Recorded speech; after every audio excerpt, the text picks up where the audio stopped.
اون روز رو هنوز یادمه. بچه بودم.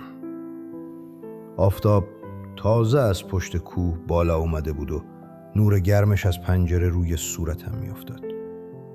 صدای بابام رو شنیدم. ماردین پسرم، بیدار شو برین گیرون.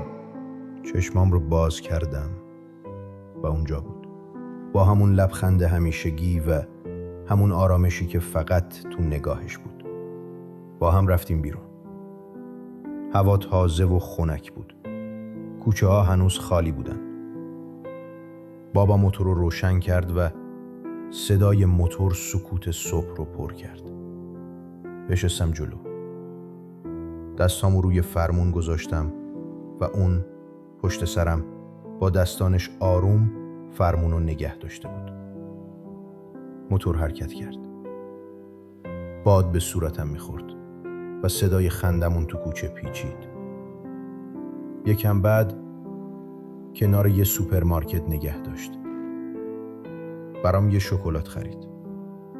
نگام کرد و گفت یه روز خودت موتور سواری یاد میگیری ماردی.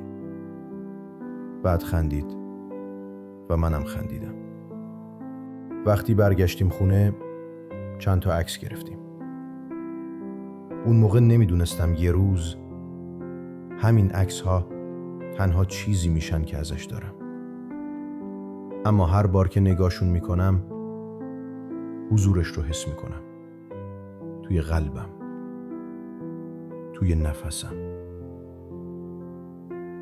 و گاهی وقتی شب هنگام به آسمون خیره میشم اون یه ستاره خاص رو میبینم که از همه روشن‌تره